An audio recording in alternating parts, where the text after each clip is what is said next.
Hello, everyone. Welcome to another episode of Words of Heart. In today's episode, we have the privilege of speaking with Renee Rodriguez. I hope I said that right. Thank you for joining me today, Renee. Thank you for having me. I'm really happy to be here. Awesome. So, Renee, if you could tell my audience a bit about yourself, that would be great. Sure. So I am, you know what? I like to start with saying I'm a Gemini because it kind of explains why I sort of am always fully involved in a couple of different things at the same time. And so I'm someone who has always had sort of the day job that you have, but pursuing arts and that type of thing off on the side. And I've worked with a lot of really high level people, C-suite people, global people.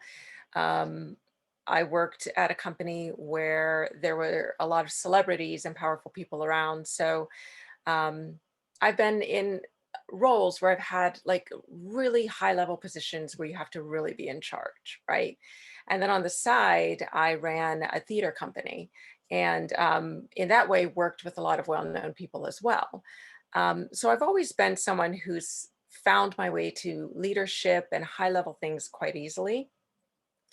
And my life changed due to someone I met. Like all of that stuff I talked about was in place, was running strong. I was really running ahead, really moving forward with everything. And then I met somebody who became my romantic partner. And that's where things started to change. And here's what I mean by that. When I met my ex, he was incredibly doting. We stayed up all night in a Starbucks, just talking, and he seemed to really get me. Like we were on the same page about everything. He understood everything. He was finishing my sentences. It was that kind of thing where, you feel like, oh wow, this could be it. And that would happen again and again as we started dating. And then I realized that we were dating every day. But it felt so fun and it felt so amazing and he understood me so well. So I just went with the flow. And that's kind of how I felt like I was doing that. I was just going with the flow and it felt so good and it was amazing how much we got along. So that was great. About 3 weeks into it, he told me that he loved me. And that's kind of awkward when somebody tells you they love you 3 weeks in. Obviously, you're not going to say, I love you back because you've only known this person for 3 weeks, no matter how amazing it's been every day. But under some pressure, a couple months later, I said, I love you back, even though I wasn't ready. But there's this pressure, right? Of just kind of somebody keeps telling you they love you and they're not being insane about it, but it is weird that they've said it so soon. Um, it was only later that I realized that a lot of the things I've told you are red flags for a really unhealthy relationship. But the way that it was unhealthy is what really led to most of the problems that I had after that. Because we ended up moving in together far sooner than I would have. And a couple of years in of us being together, there were a couple of things going on. One of them was I discovered that I was pregnant.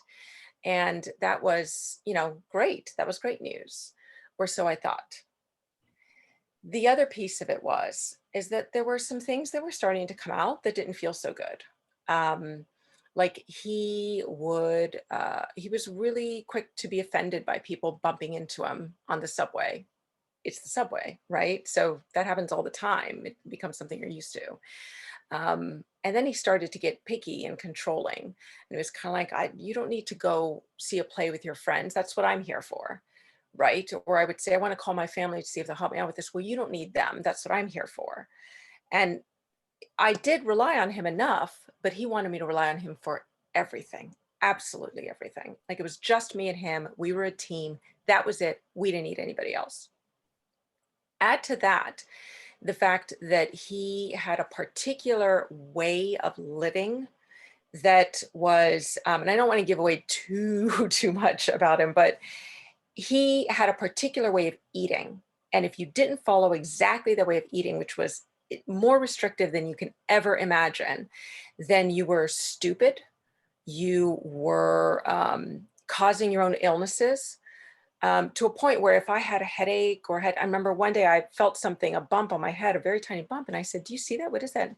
He's all like, I don't know. So I went to see the doctor and she's all like, oh, that's just a cyst. People have those all the time. Nothing to do there. And it's so tiny. I was all like, oh, she said, I'm surprised you discovered it. When I told him that, he said, well, that's because you're just not eating right. And so whenever anything happens to anybody, he would come out and he would say, that's just because they're not eating the way I eat. The way I eat is how everyone should eat. And I was starving. I was starving. So when I became pregnant, when I started to really get big, it was like I had a huge pregnancy. My son was huge. Okay. And so I had this beach ball stomach. And then someone took a picture of me because they were like, oh, hey. And they sent me the picture. And I suddenly saw something that I realized was problematic. Um, it was like a skeleton holding a beach ball. And I just thought, I'm starving. I'm starving here is what's happening. And when I said something to him, he said, well, you're just not doing it right. And I was kind of like, okay, well, fine, show me how to do it. Then he started getting angry about everything. And my therapist, I started seeing a therapist and she was kind of like, does he like, I mean, you're pregnant. Does he rub your feet? Does he rub your back? Does he sing to the baby? Like, what does he do? And I go, no, he does none of that. He just makes sure that I eat right, which was to say I was starving. So there came a point where the cruelty became so bad that I was wondering how I could get out of this as someone who was pregnant. It was a 98-degree day, and we were supposed to meet up with friends, but he was mad that we were meeting up with the friends because they were my friends. So he had me, and I was 8 months pregnant with a big baby. He had me carrying our little tent and the chairs and everything like a pack mule while he walked without anything ahead. And since he got mad at me about something else along the way, he went way off ahead while I was trudging behind him, just trying to keep up. 8 months pregnant with everything we needed, including our foods, right? He would he got off of a bus and he came home and he slammed the door and I knew I was in trouble. And I wondered why. And he said, I hit my shin. I hit my shin on a fire hydrant when I got off the bus. And I was like, oh my God, I'm so sorry. What can I do to help you? And he goes, well, it's your fault. It's your fault because I was thinking about you. I was thinking about coming home to you and I was distracted and I hit my shin. And he was furious with me for 2 days about that.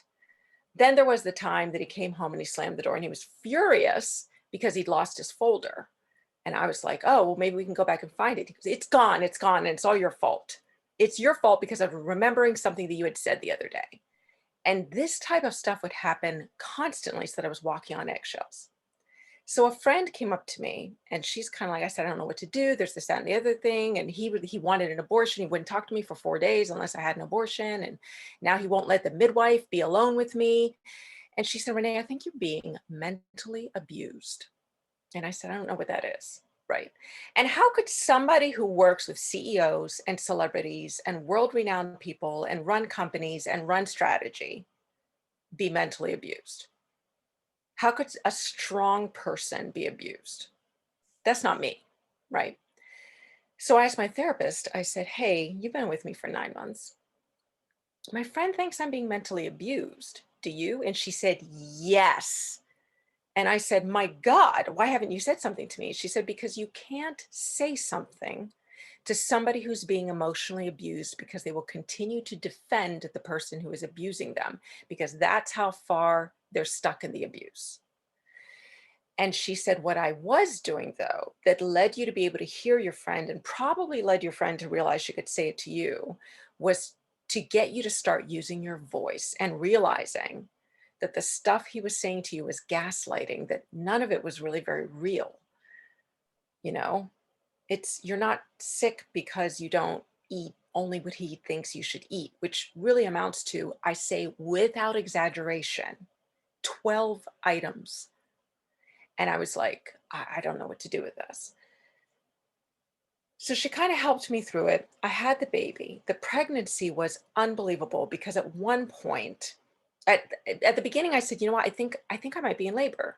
He goes, oh, you're not in labor. It was just a hot day at the beach and you're probably just have a little bit of heat exhaustion. was like, well, it kind of comes and goes. And he's all like, and this is, you have to understand who you're seeing and hearing right now. And the person I've described I was before I met him is not the person who was talking to him. I was gone. I was small. I had to make myself small in order to survive what was going on, you know? And so I was kind of like, oh, okay, well, maybe it is just heat exhaustion. So I went in my room and I called my mom and I was kind of like, Mom, I think I kind of think I'm in labor. It kind of, here's what's going on. She goes, Renee, you're in labor. I said, you know what though? He said it's just heat exhaustion. So let's wait and see. 12 hours later, I said, you know what? I think we need to call the midwife. So we called her and she said, describe what's going on. She says, you're in labor. You've been in labor. I'm coming over. So she comes to her home because he had suggested a home birth. And I agreed with that. Then he insisted on an unassisted birth, which means that you deliver the baby yourself because he wanted to be the one to deliver the baby because we didn't need anyone else. So the midwife came over, but he wouldn't really let her administer to me. At a certain point, she was crouching in a corner against the door. She later told me that she herself had been mentally abused and could not believe the amount of abuse that was going on while I was going through labor.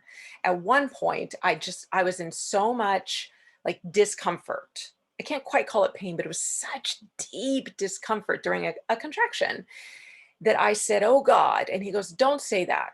We don't believe in God. Don't say, oh God. Say something else. And I was just all like, I remember that one moment because it was so astounding to me that he was directing what exclamations I would make while I was in labor. But there was so much more, and my midwife could barely handle it. And so the whole thing was just unbelievable. It ended up that my son's head was too big. So we ended up at a hospital, anyway, a hospital that we had chosen with some really friendly other midwives and a great doctor who delivered him. 5 months later, after I'd had just about enough, including him coming home and yelling at me one day because I called the midwife when I was bleeding, and he was upset that I hadn't called him. And it had been one of those days. So for those of you, those of your audience members who are moms, it had been one of those days where my lovely, wonderful son, everything had just come together. He had a diaper explosion. So I had poo on me. There was his urine on me in certain spots. He puked. I mean, he was a great baby. And then I was bleeding. So I'm lying on the bed exhausted because the birth had been an easy pregnancy, a very hard delivery. So I had a perineal tear and I couldn't sit or stand for very long at all. So I was always prone. I was always lying down. So I was lying there in pain from that, plus bleeding, plus all of my poor little baby's excrements all over me. And he's standing over me and he's like, I cannot believe that you called her before. Don't you ever call anybody else again. It has to be just me. It was something along those lines. And I was like looking at him like, I have to get out. I have to get out. So there was a day where he was angry and he was uploading something for a job that he wanted, but it wouldn't upload. You know how it is. And he came in, he said, it won't upload. And I said, well, while you're waiting, could you look this up for me real quick? And I can't remember what it was I asked him to look up because it was so inconsequential. It was just something I was wondering, I think maybe. But he goes back in and this thing's just not uploading and he's been trying for a couple hours. So, but he's not making dinner. And he always made dinner because I wasn't allowed to make dinner. And I was starving because I was breastfeeding. And I was never hungry when I was pregnant, but man, when you're breastfeeding, you are starving. So I was all like, I have to eat something. So I went in and I was kind of like, are you going to make dinner? He goes, well, I was going to upload this video, but thanks to you asking me to look up this other thing on the internet, it's not uploading. So, I'm used to by now his illogical, if something bad happens to me, it's Renee's fault thing. So I was all kind of like, I have to eat. The baby's awake. So I asked him to hold the baby. I will never forget this tableau that lives forever in my mind of me in the kitchen, just hands shaking, trembling, just trying to make myself food. And I barely made myself anything because he was sitting there on the other side of the room with our baby on the edge of his knee, just held out on the edge of his knee. And he was turned and he was glaring at me the whole time.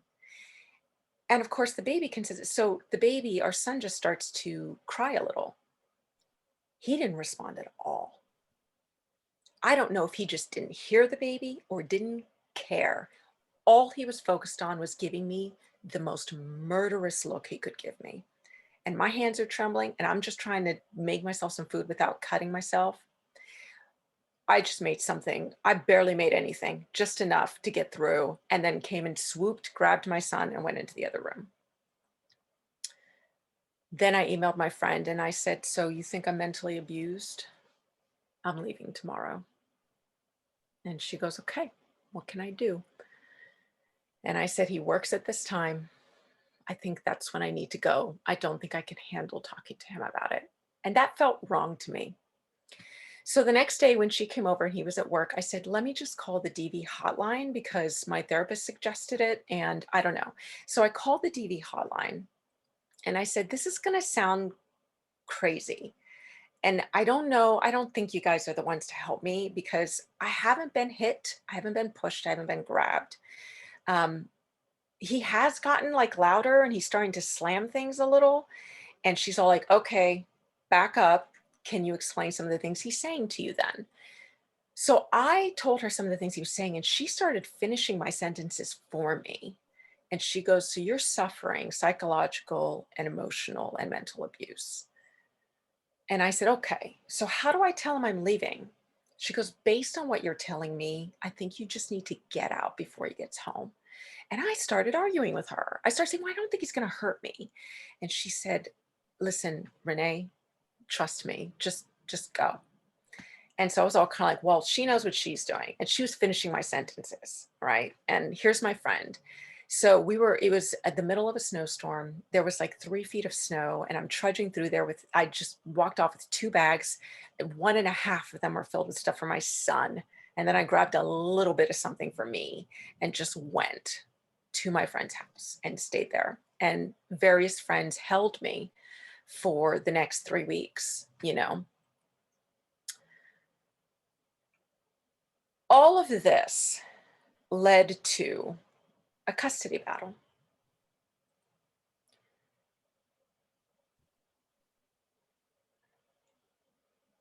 We don't go to school and learn how to do a custody battle,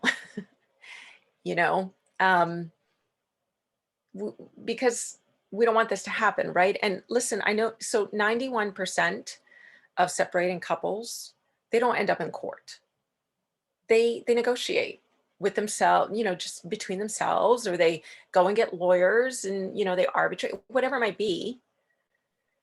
But only 9% of custody battles end up in court because they're not really custody battles. The couples figure it out. But after I left him, he started love bombing me again. And he was all kind of like, can we just go to couples counseling?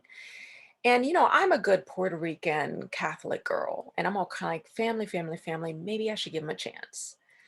So I was all kind of like, okay. We went to this poor man. He was very good. But he, after four sessions with my ex and me, he got in a shouting match with my ex, and my ex ended up leaving, and he ended up apologizing to me, the counselor, the psychologist, and he said, I've never done that before. And I was all kind of like, actually, it was incredibly freeing for me to see that, because all of this stuff that he was spouting to you, it looked like you were believing it because it sounded really believable when he was, even I was all kind of like, gosh, maybe I am the problem, It just made no sense. And so I didn't know that he had diagnosed my ex throughout the amount of time that we tried to reconcile with him. We did not end up reconciling. We tried and it didn't work. because I was just done. I'd woken up, right? My therapist, the DV, I'd woken up and I realized that all the actions I was taking were hollow. They were well-meaning, but they were hollow. And thank God that I just walked out and just left that relationship. Okay. But things were still crazy after that. We didn't have anything in order. We weren't in court just yet. Okay. So the way it started was that I got a nanny. I got somebody to help out, but I can't afford a nanny. I couldn't at the time. And so I was trying to figure out how to make that work. He refused to give me any money. He was all like, I'm not going to give you any money, but I want to see our child all the time. But he had to work, but he didn't want to work a lot. So he was underemployed, which meant he had a lot of time to be with our son, but he would show up whenever he wanted to my house. And that was really disruptive to me, to, my son's babysitter. The whole thing was like a mess. So he was still controlling us. He was still controlling me and then my nanny, because she was all kind of like, I had a doctor's appointment. He said he was going to show up. Where is he? Because he felt like he could stop and pick up whenever he wanted. So imagine the chaos of never knowing when somebody's going to come and take your child. And then you don't know when they're going to come back with your child. You don't know if they're going to come back with your child. And so I was still living in a constant state of fear. It felt better because I wasn't walking on eggshells all the time, but I was still terrorized seeing that an email had come in from him where he was telling me what a terrible person I was and how great our relationship had been. And that if there was anything bad about it, it was my fault, right? I talked to 12 lawyers because that's the kind of person I am. I'm a researcher, I'm a strategist. And that was a smart thing to do because they each gave me information. What's interesting about when you go and you see a lot of lawyers who do free consultations is that you begin to learn what advice you're going to get from everybody. And that teaches you a lot, right? Because you don't know anything. The thing I find is that when I work with my clients, now that I'm in this line of work, is that it's always the same thing. We don't know what it's like to have a lawyer and how to use them and how to have them fight for us. So we're going off of the only thing we do know, and that is what we see on television shows and on, in media, which is they're standing up and they're walking around and they're fighting for you and they know everything about you. And that's not the reality at all. It's not at all, which I'll get to. But first, let me tell you my experience. So one of them was really funny. She said the thing that was funniest to me because she goes, this guy's angry all the time. It sounds to me like he could just use a hamburger and then he would be a lot better, which was hilarious because it's a guy who only eats 12 pieces of food, right? 12 foods. He eats a lot of these 12 foods, but he eats them.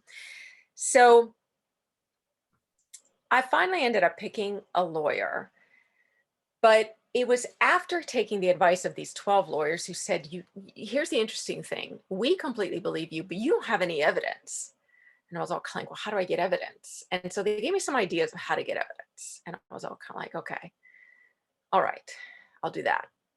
So the best piece of evidence, the best evidence you can get, I now know.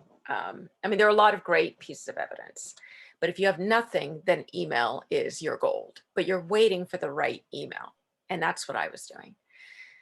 There was a lot about him that was so extreme that when I told the lawyers this, they were all like, oh my God, what proof do you have of any of this? And I said, no, I'm telling you. And they were like, no, that's not, nobody's even going to believe what you're saying. It's crazy. So I was like, well, how do I get crazy on paper? Right? How do I do that?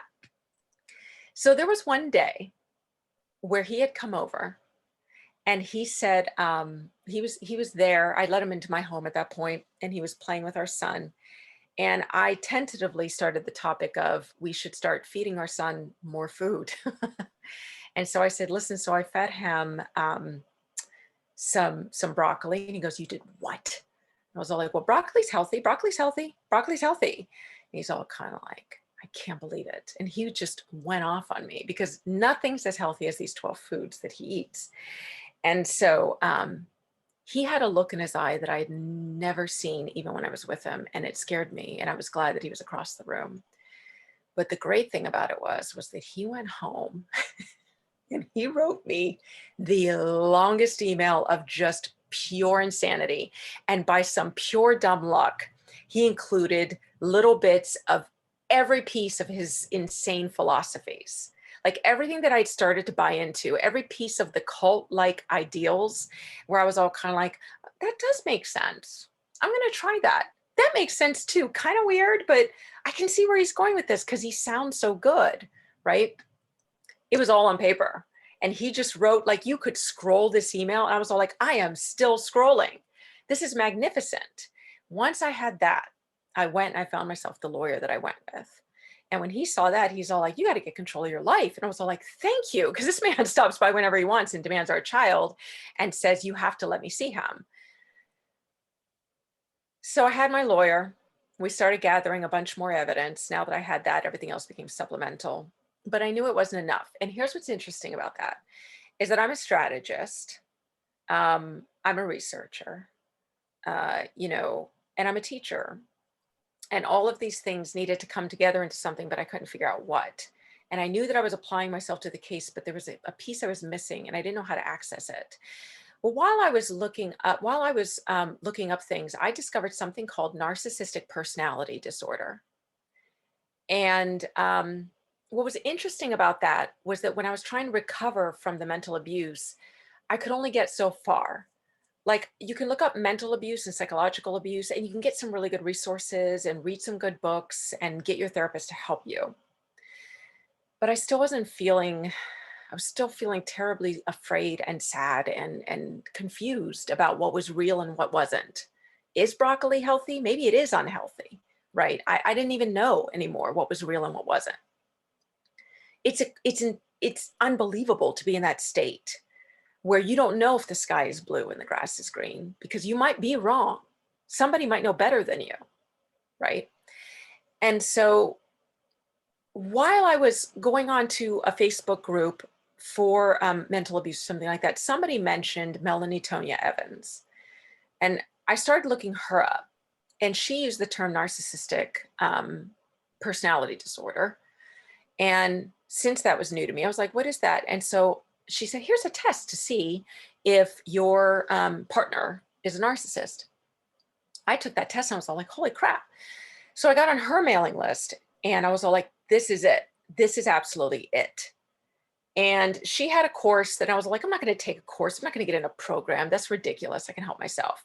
And then one day I was like, I feel like I just need to do this program, I guess. I did the program. And I called a friend and we were talking and she goes, can I say something to you? And I said, yeah. She goes, I don't know what you're doing, but you're back. I see you again. The Renee is back. It isn't like this small person. You're back. Excuse me while I get some water. So it was an amazing thing to hear, right? So I stayed on Melanie's group and I learned a lot more about it, right? Excuse me.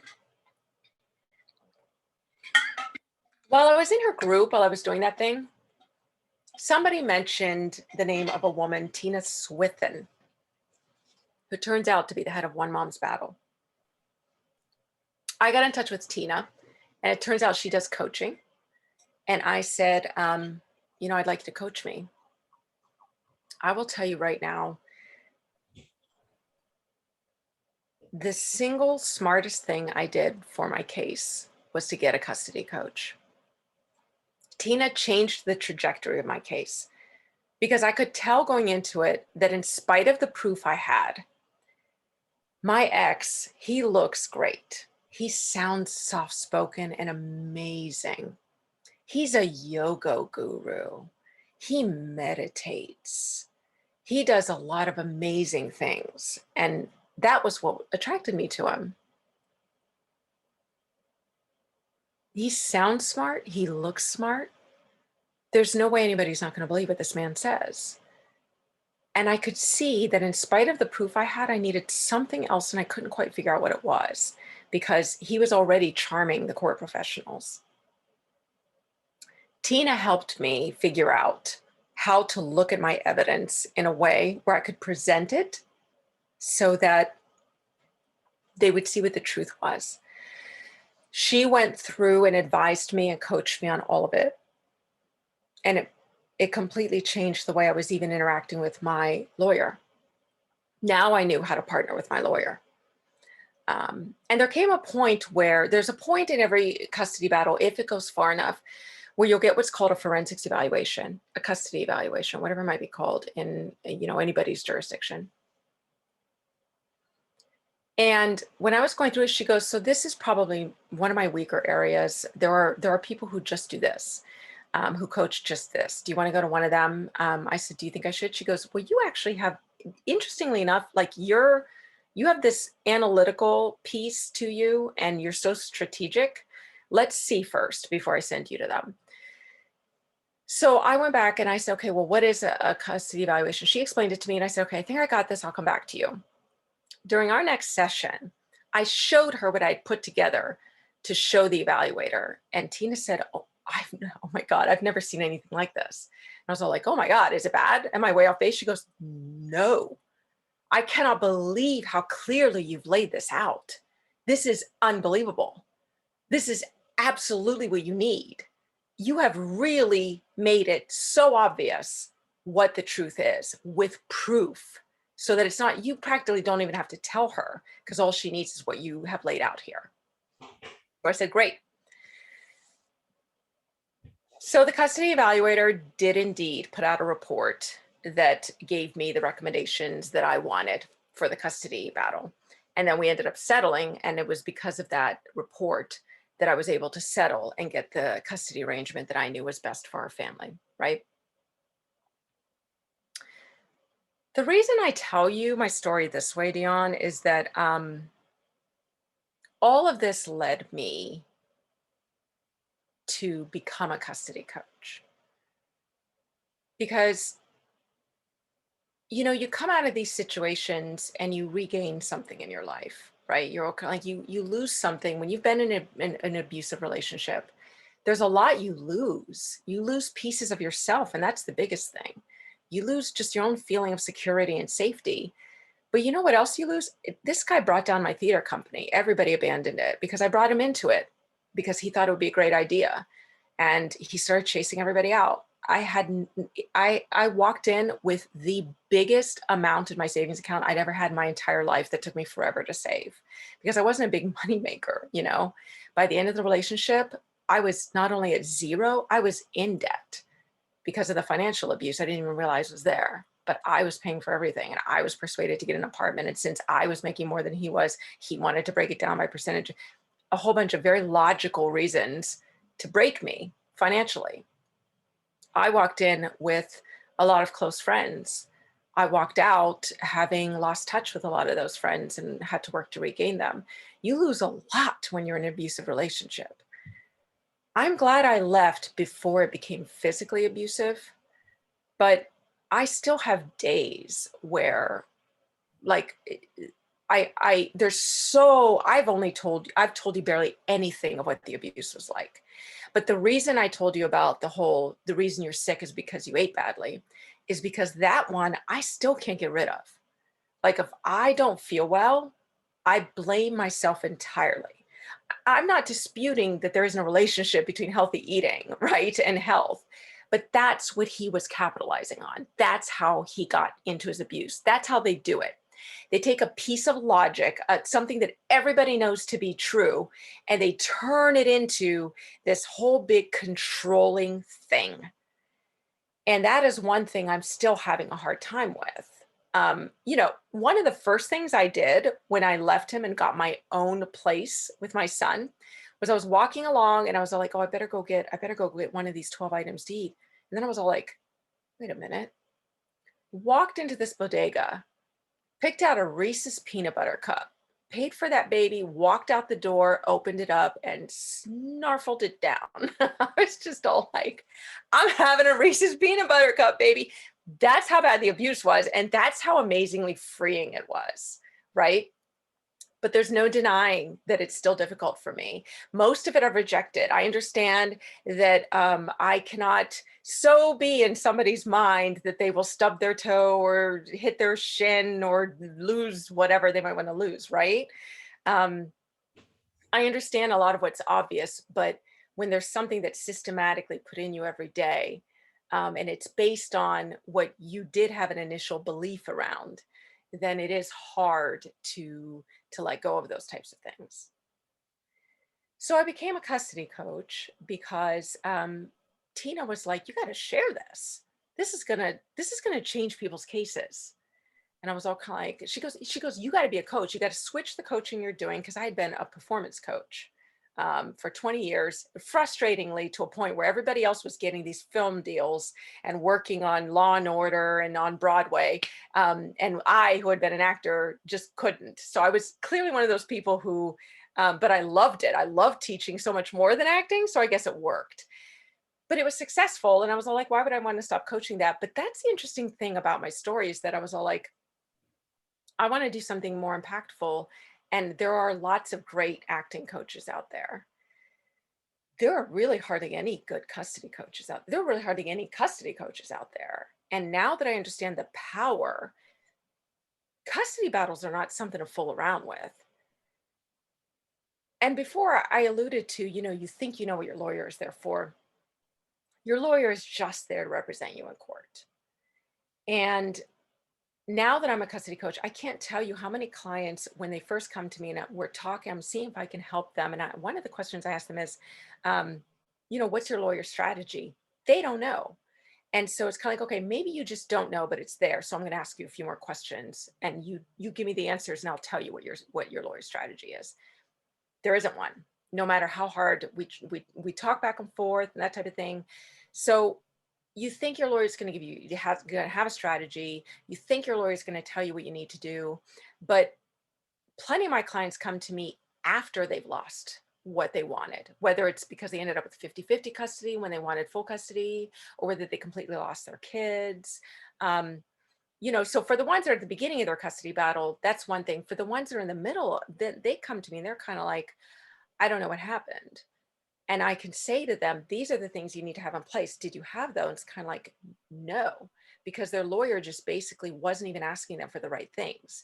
And it was astounding to me right off the bat when I started working with clients that a lawyer wouldn't, and there are good ones out there, of course, but that so many of these lawyers wouldn't be telling, these moms and these dads what exactly they needed to go in and show that their story was the true story and not the charming impression management person who really is actually quite abusive behind closed doors, right?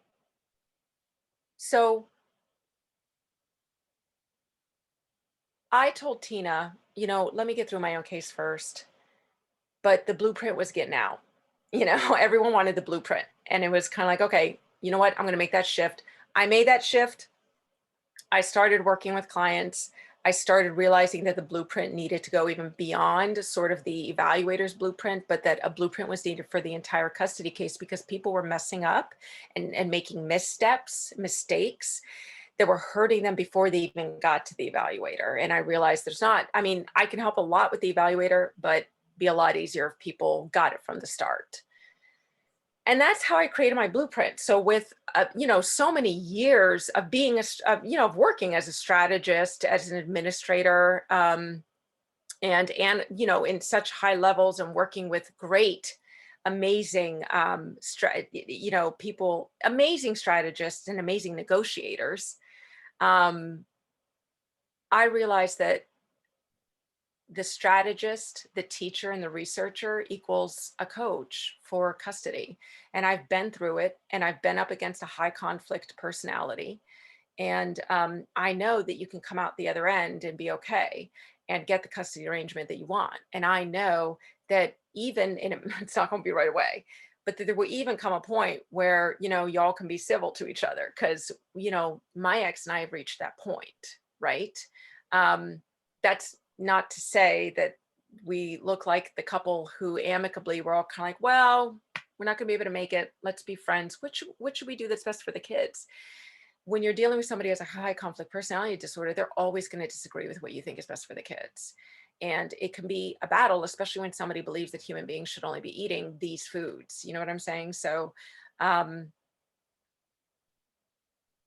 there's the ongoing battle, but the bigger battle, the custody battle, I realized that there were too many people who, because they were still in trauma as they're going through the added trauma of a custody battle, that the way they were appearing in court was to their detriment, and nobody's telling them these things. They're going in and they're basically saying, when everybody sees, I mean, honestly, it's okay that I'm coming off this way because now they'll understand what I went through. No, the court doesn't see that. The court sees somebody who can't handle being a parent. You know what I'm saying? Or, well, I'm Italian. This is just who I am. I'm going to be angry. I'm going to be bombastic. No, they see somebody who, your ex is smart. He basically says, this is an angry, abusive mom, and you're coming in being angry and loud. Who are they going to believe? The charming person who's saying, look how angry she is, or the Italian letting her, personality come out. It's not like you have to go into court and not be you, but you have to go in court and be strategic about the way you are. You wouldn't go into a job interview just being you. So the courtroom is not a place to just be you either. The courtroom is also a place to be as strategic as you're going to be in a job interview, but even more so because, my God, the stakes are so high. These are your kids. This is, what kind of an upbringing do you want them to have? The upbringing that has the emotional or maybe plus physical abuse behind closed doors, whereas in public, what a great parent that person is, right? The Disney dad, the Disney mom thing. Or do you want somebody who has the majority of their time with a healthier parent? I'm not saying healthy, right? But I am saying healthier. And that's what we want. Absolutely. And I truly admire you for sharing that. I am surprised I'm not in tears right now because, like, the fact that you were able to survive that is just remarkable. Like, you're a true warrior. I go by this whole mantra of being a warrior for change, and you exemplify that to a T. Just your whole heart and your character, and the fact that you're willing to help others, particularly going through custody battles, is also inspirational as well. Because I know there's different types of coaches and strategies and methods, and obviously you're a performance coach, so there's a whole different mentality when it comes to that. But the fact that you actually have some brutal yet, yeah, I'm gonna use the word brutal, you don't have to, because obviously I'm sure sometimes it still affects you to a degree, brutal experience, that you're able to use that experience to actually help said client, because you can help the client and persuade them and coach them, but it serves so much more value if you've actually lived the experience that your client may be possibly experiencing. Yeah. Yeah, I think brutal is a good word. I remember right after I left him, I called my younger brother, my little brother, and he's all like, was it really that bad? And I said, I was miserable. And it's not that anybody doesn't recognize the word miserable. It's just that we all have our own vernacular. And the word miserable is such an extreme word that it's really not in my vernacular very much. But that's exactly how I was in abject misery day in and day out, just waiting to see what he would be like when he came home. And of course, all of this and this is the story for all of my clients, all of this is denied later. It's like, she's crazy. All of this is, but then when you gather enough proof, what then happens is you can have all this proof, but it depends on how you put it together. For example, remember how I said, I have clients obviously who come to me, they're like, I'm in this custody battle, blah, blah, blah. And then there's those who are kind of like, I'm in the middle of my custody battle, or I lost my custody battle, or whatever, right? People who are further along in this kind of process, they're like, I don't understand. And I say, well, what's your evidence? And they'll list out their evidence and I'll say, this is amazing. So tell me, how did you present this evidence? And they're all like, I gave it to all of them. I printed it all out and gave it to them. It's kind of like, and that's where you went wrong. But that's what a lot of lawyers tell their clients to do. So it really does matter the way that you present it. And it's also one of the biggest things I tell my clients is you do want to document everything with the understanding that you're only going to use 10% of it. So these moms were walking in with stacks of amazing evidence, and they print out everything they'd ever gathered, and they handed it off expecting somebody who, these people who only work from 10 to 4 with a 2-hour lunch, and they see a lot of different cases per day, to actually sit and go through something that would take several hours to go through, right? So think about that. Who's going to do that? Nobody. Even your lawyer, even my lawyer looked at my stack of stuff. He saw the first few things. He goes, "Oh my God." And I said, "What should I submit?" And he's all like, "All of it." And thank God that my divorce coach was like, "No, no, no, no, don't do that. Don't do that. Don't do that." But even she told me to submit far more than I should have. Like, I've learned so much from what I did wrong in my case, as well as what I did right. Now, the majority of my case was, the truth is my case was great. Even when I lost something, we strategically lost it. And that's what I help my clients do too, because you can't listen for those of you who are listening in a custody case. I say this to my clients who come back after, where they're all kind of, I didn't get everything. I had one client who was all kind of like, I got this, but they gave him an extra day each week. And she was all like, "I can't believe I lost." And I was all kind of like, you so completely won, and he still doesn't have overnights. That means that you presented the fact that he's on steroids and that he punches holes in the walls and that type of thing. That means you presented in a way where they actually read it and understood it, because plenty of people are saying that their exes punch holes in the walls, and the judges are all kind of, "Meh, they seem really cool to me," So this means that we got there, and so my message here is, you're not going to win every battle. You're not going to win every little thing in every court appearance, court hearing, but your custody battle, it's called a battle, but the truth is it's a custody war. Because every time that you have an appearance, a hearing, a meeting with a court professional, each one of those things is a battle. So if you've got this custody war, you can't possibly win every battle in between. And the truth is, you can't win every battle in between because the court doesn't want you to win every battle in between. Because if the court just basically completely sides with one of you, then there's going to be appeals, and then you're going to be back in court again. So it's not the worst thing in the world. But what you want to do is you want to be strategic about what you lose and when you lose it. So what it is and the timing of it. And that's a big thing that I work with my clients with, so that from the start, what we do is we look at where we're at the beginning, or where we're at when you come to me. Let's put it that way. And I find out what's been happening. And then we plot it out and we figure out, okay, here's what you need. Here's what I'm looking at. Here's what's going on, And I feel like for some reason, and it doesn't, it's in my head, what comes in my head, which may not feel like a natural transition, so I apologize if it doesn't, but it's very linked, is that one of the biggest problems that come up in court, one of the biggest mistakes that people going through court that moms have. I mostly work with moms, as you can tell. I do work with some dads, but statistically speaking, it is mostly moms who are emotionally abused. So as a result, I mostly work with moms. The biggest mistake is in emails, because these narcissists, these cluster B personality disorders, disordered individuals, whether it's narcissism or bipolar, histrionic, or antisocial, because those are the cluster B personality disorders, and those are the ones that end up in court. They know how to trigger you because they know you.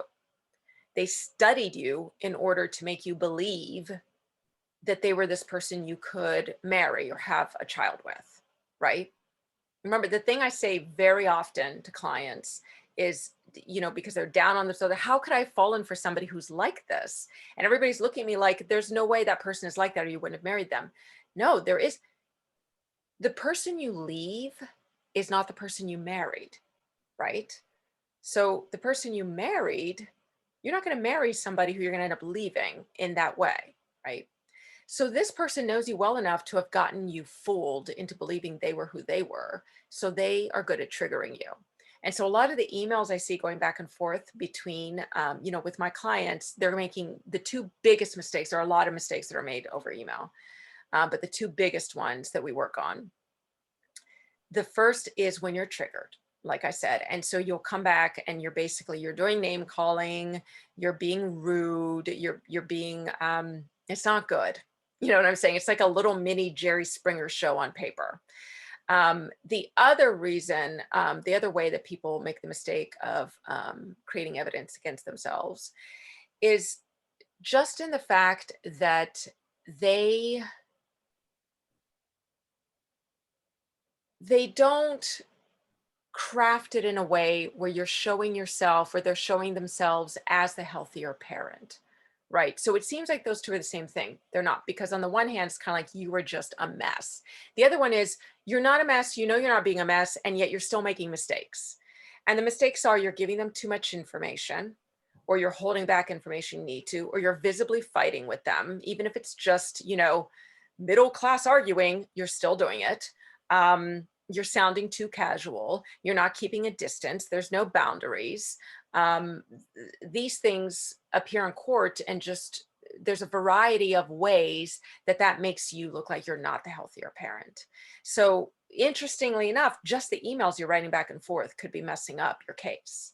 So it's fascinating. And there's a lot of pieces to what we do, but that's one of the bigger things that I wanted to share out there, because it's one of the first things that you can kind of try to course correct, right? Right, and I'm glad you touched on that. I do have maybe one or two questions before we wrap up here. The first question, do you think, because of the pandemic, though very unfortunate and negative, though it's given many people a time to reflect and focus on what truly matters, it also, unfortunately, has brought a lot of quarantine and isolation pertaining to particular couples. Do you feel the emotional abuse may have increased due to the pandemic? Yeah, we know it has. We know it has. We know from, if you look at the statistics for how much the shelters are just not getting as many people in, some of them as low as like 12%. We also have, if you look at the statistics of people who are not calling into the DV hotline because they don't have the room to do so, right?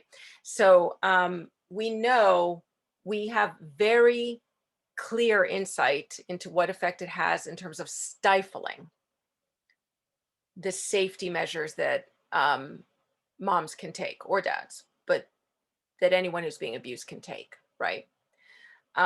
In terms of people who were able to get a custody case started, it's interesting you should bring this up, because I have had more clients that are nesting, like they're still at home with their co-parent, because COVID has made that a huge reason. So that's been kind of interesting. But there's more people who are coming in more thoughtfully with more stories of what's happening at home. And the thing that's created is that if they're at home all the time, then you're unable to get really any particular proof of anything. Does that make sense? Because you're not going to be emailing each other because you're in the same house. Even the texting goes down. Interestingly enough, although I always recommend that if you're in a custody battle, you stop texting and just stop using it almost entirely. Texting has become, in these particular extreme cases, one of the more useful things, because then when they do leave the house for whatever reason, they're usually texting something kind of cruel or controlling back at the mom.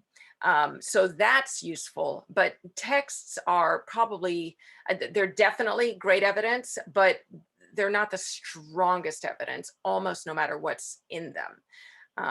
It's a case by case basis, but overall, I would say that email is going to be far stronger than texting, because texting will always look emotional, even if you're not being emotional. And you're more likely to respond quickly. Whereas with email, you can take your time responding. You can take a few hours. You can respond the next day, right? If it's nothing urgent. So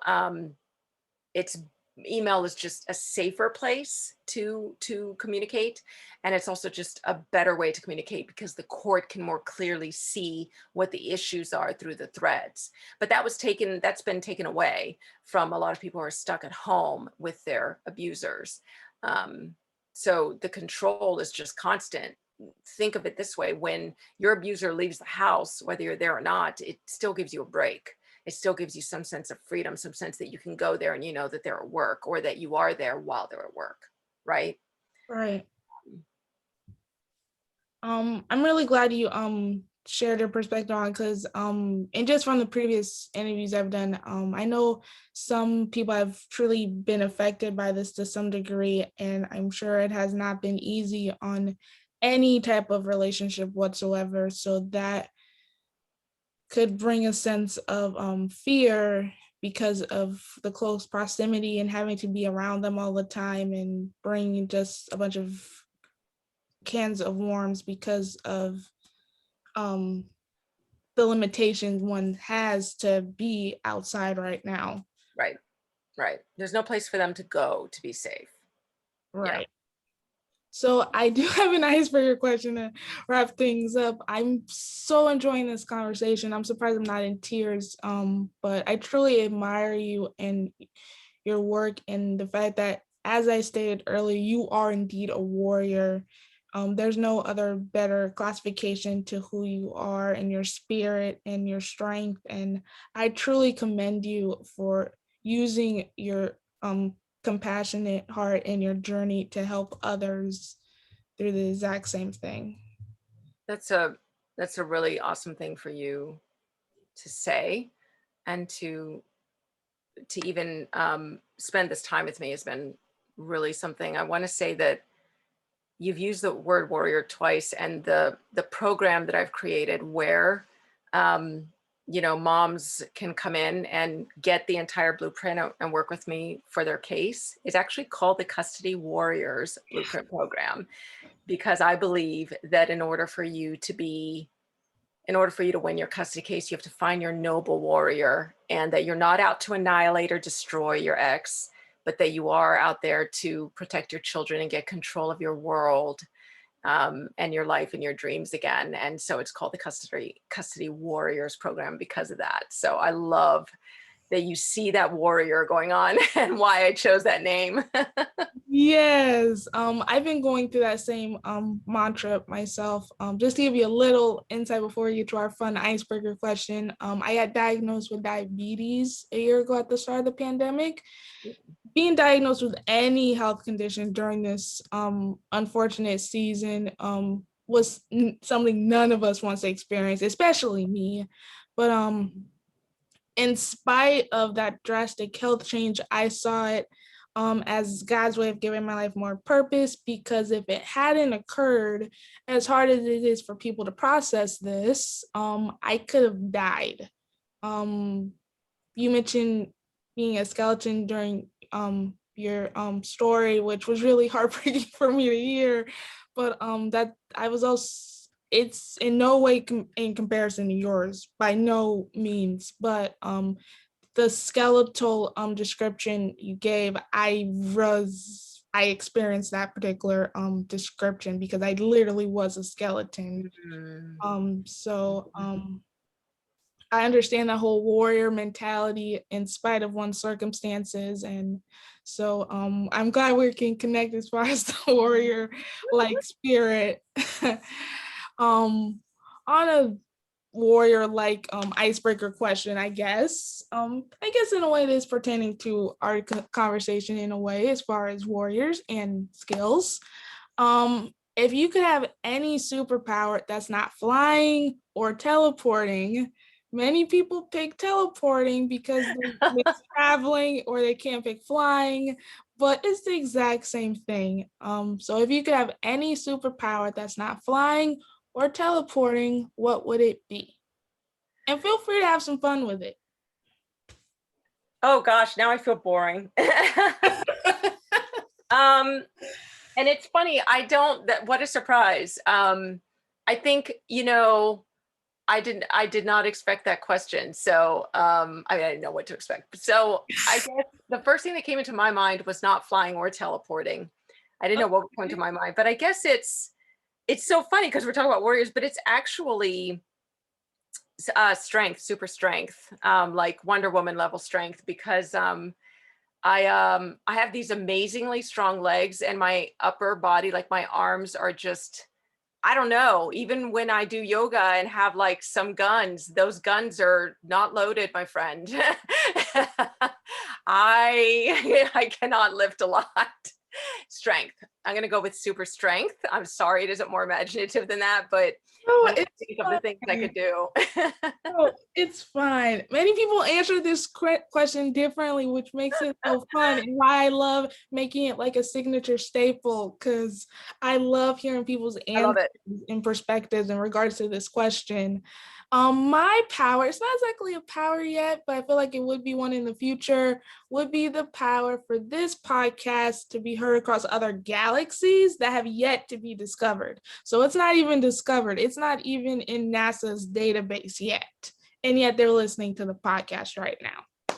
That's pretty cool. So that would be like a Captain Marvel type of thing. See, that's my thing. I'm a Marvel geek. So yeah, you would want Captain Marvel to take that everywhere is what you would want. I'm not a huge Marvelette. I'm just gonna be honest. Oh, I'll forgive you. But I did have the privilege of seeing Captain Marvel, being one of the few Marvel movies I've seen, and I get where you're going with it. That was quite a movie, and yes, Captain Marvel. Yeah, underrated. Very good movie. Yeah. We can deliver this podcast audio to the other planets on Gorgatron or whatever it's called. So I think that would be great. I think it would be great because it's there's really something about just sitting and listening to all kinds of different stories, even stuff you don't think you would relate to.